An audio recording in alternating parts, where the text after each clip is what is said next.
The dangerous misunderstanding of what's happening as 2027 unfolds. The dominant narrative in media, government, and public discourse is recovery. Economic indicators show modest improvement. Some markets have stabilized. Certain sectors are hiring again. The worst seems over. Politicians declare that recovery has begun.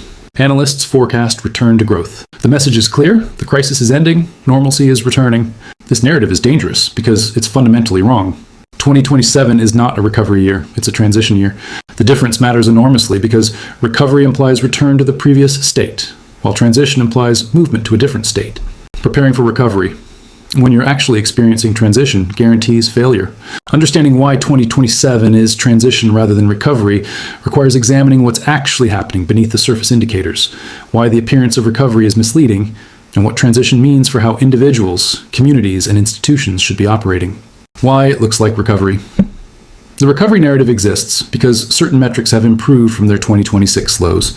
These improvements are real, but they're being fundamentally misinterpreted. GDP has stopped contracting. After declining 8 to 12% in 2026, most economies are showing slight positive growth in 2027. Maybe 1 to 2% expansion. Politicians point to this as recovery. But going from 10% to plus 1% isn't recovery. It's stabilization at a much lower level. The economy is 10% smaller than 2025 and growing slowly from that depressed base. Unemployment has declined from its peak. In 2026, unemployment hit 15-20% in many developed countries. In 2027, it's fallen to 12-15%. This seems like improvement. But it's not people finding jobs in the traditional sense. It's people finding informal work, multiple part-time gigs, subsistence activities. The employment structure has changed, not recovered. Stock markets have partially recovered from their lows. After falling 60-70%, they've recovered 20-30% of those losses.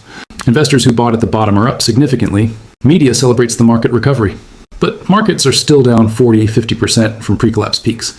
And the companies underlying these markets are fundamentally different than before. Some commodity prices have stabilized. Energy prices, which spiked wildly during the collapse, have settled at new equilibrium levels.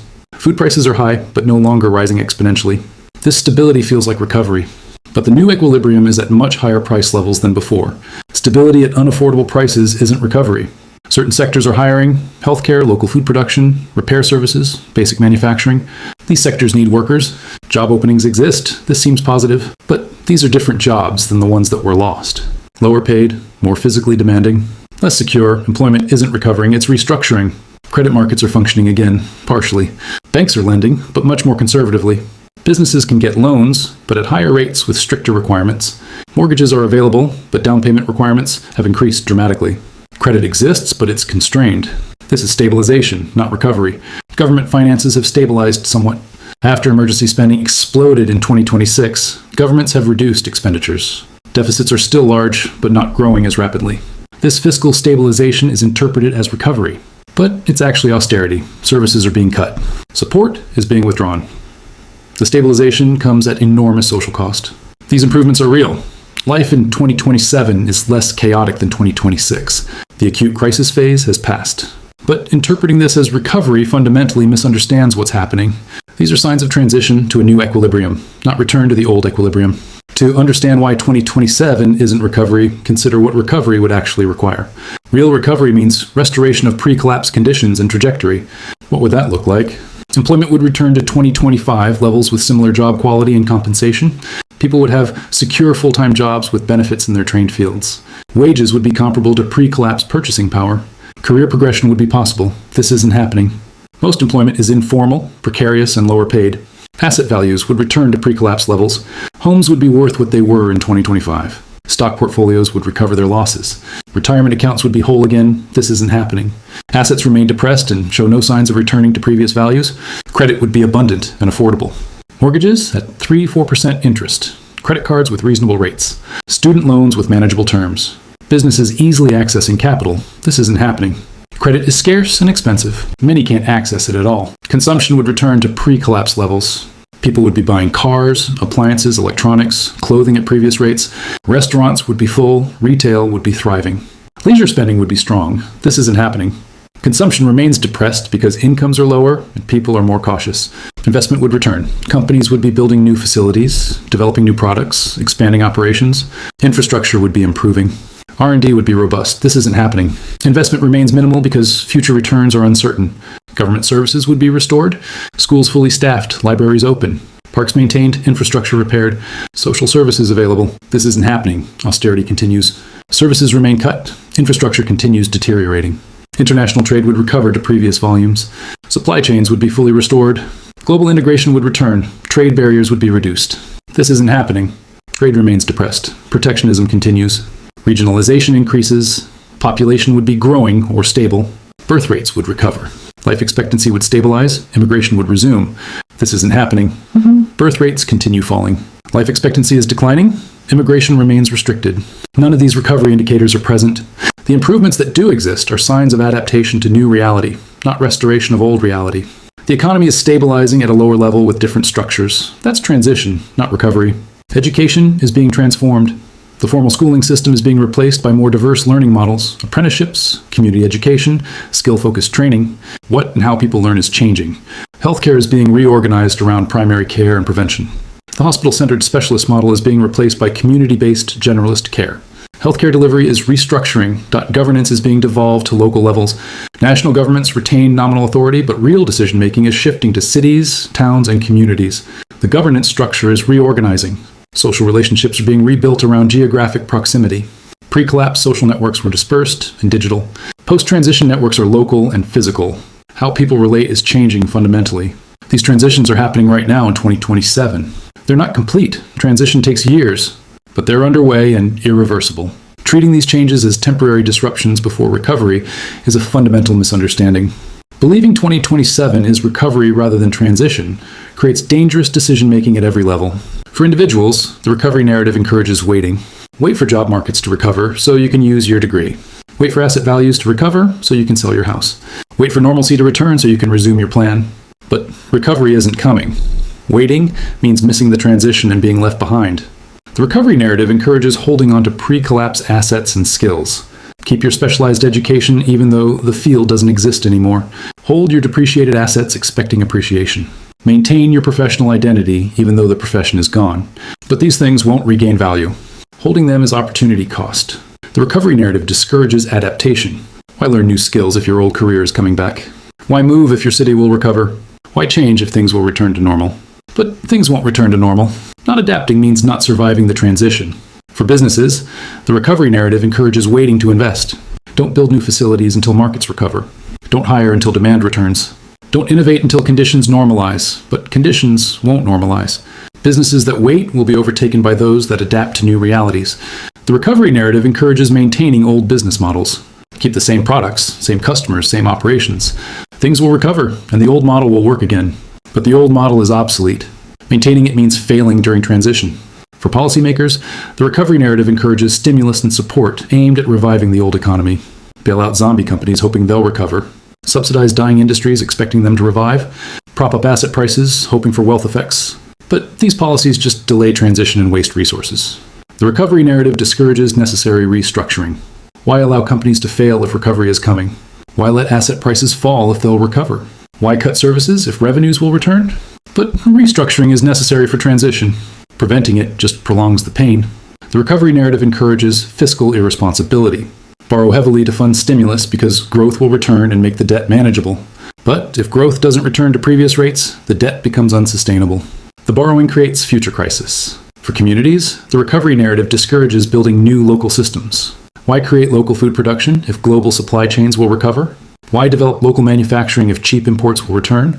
Why build community governance if government services will be restored? But those things aren't coming back. Not building alternatives means continued vulnerability. At every level, the recovery narrative creates complacency when the moment demands urgency. It encourages passive waiting when active adaptation is necessary. It maintains false hopes that prevent realistic planning. The misunderstanding isn't just wrong, it's dangerous. If 2027 is transition, what does successful navigation of transition require? The mindset and actions are completely different than recovery preparation. Accept permanence. The changes aren't temporary. The old normal isn't returning. The sooner you accept this, the sooner you can adapt effectively. Acceptance doesn't mean happiness about the situation. It means reality-based planning, let go of sunk costs, the education that isn't valuable anymore, the career that doesn't exist, the investments that won't recover, the house you can't afford. Holding on to these, hoping for recovery, is irrational. Cut losses and redirect resources to what will work in the new reality. Develop practical skills. Whatever your background, you need skills that are useful in the post-transition economy. Growing food, fixing things, building things, caring for people, teaching. These skills have value.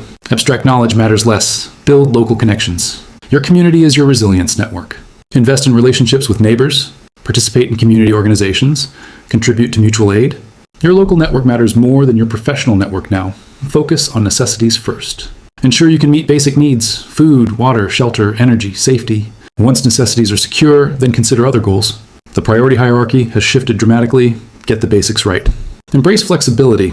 The transition isn't to a new stable state that will last forever. It's to a less stable world where change is constant. Flexibility and adaptability matter more than long-term plans. Learn to pivot quickly. Reduce dependencies on fragile systems. Don't depend on supply chains that might break. Don't rely on services that might disappear. Don't trust institutions that might fail. Build redundancy and self-sufficiency where possible. Manage expectations. Life in post-transition will be materially poorer than pre-collapse. Lower living standards, harder physical work, less convenience, less security. Accept that your life won't be as comfortable as you expected. Manage expectations to reality. Find meaning beyond material success. Career achievement and financial success, the traditional markers of adult accomplishment, aren't achievable for most people now. Find meaning in community contribution, skill development, helping others, creating stability for your family. Redefine success. Prepare for extended timeline. Transition isn't quick. It takes years or decades. The 2027 transition will continue into 2028, 2029, and beyond. Don't expect rapid resolution. Prepare for long-term adaptation. Maintain hope without denial.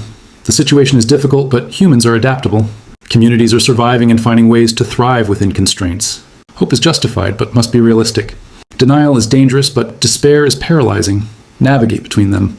As 2027 unfolds, how should you interpret what's happening? What indicators matter? What signals show where transition is heading? Watch structural changes, not cyclical indicators. GDP growth rates matter less than changes in economic structure. What sectors are growing? What skills are in demand? Where are people moving? These reveal the new economy emerging. Watch local developments more than national news. What's happening in your community matters more than national politics. Are local food systems developing? Is community governance working? Are mutual aid networks forming? These reveal resilience or fragility. Watch resource availability more than financial metrics. Is energy available and affordable? Is water secure? Is food adequate? Resource constraints matter more than financial constraints. Money is abstract. Resources are real. Watch who's adapting successfully, not the wealthy who had buffers. The people who are building functional lives in the new reality. What are they doing? How are they organizing? What skills do they have? Learn from successful adaptation. Watch what's being built, not what's being saved. Governments and institutions focused on preserving old systems will fail. Communities building new systems will succeed. Watch for innovation and construction, not preservation and restoration. Watch demographic movements. Where are people moving? What age groups are adapting best? Which communities are growing? Population flows reveal where opportunity and sustainability exist. Watch what's breaking down. What systems are failing? What institutions are collapsing? What's being abandoned? The breakdown reveals what was unsustainable. Learning from failure prevents repeating mistakes. Watch for early warnings of next crisis. Transition doesn't mean stability. New vulnerabilities are emerging. New crises will arrive. Stay alert to warning signs. Don't assume the worst is over just because 2027 is calmer than 2026. 2027 is not a recovery year. It's a transition year. This distinction is critical. Recovery implies return. Transition implies transformation. We're not going back. We're moving forward to something different. The improvements visible in 2027 are real. The acute crisis has passed. Stability is emerging. But it's stability at a new, lower equilibrium with different structures, different rules, different possibilities. Mistaking this for recovery to the old equilibrium guarantees failure. Individuals who understand 2027 as transition will adapt. They'll develop new skills, build new networks, accept new realities. They'll navigate transition successfully because they understand what's actually happening. Those who misunderstand 2027 as recovery will wait. They'll hold onto old assets and old plans. They'll expect return to normalcy. They'll be disappointed and unprepared. Years from now, they'll still be waiting for recovery that never came. Communities that understand transition will build for the new reality. They'll develop local resilience. They'll restructure for sustainability. They'll innovate for changed conditions. They'll thrive relatively because they adapted to what is, not what was. Communities that wait for recovery will remain dependent on systems that are dying. They'll preserve structures that can't be maintained. They'll resist change until change is forced upon them chaotically. They'll struggle because they refused to adapt when adaptation was possible. Institutions that understand transition will restructure proactively. They'll adjust to reduced resources. They'll refocus on essential functions. They'll change to remain relevant. Some will survive because they evolved. Institutions that expect recovery will fail. They'll maintain bloat, hoping for revenue recovery. They'll resist restructuring, hoping for return to previous conditions.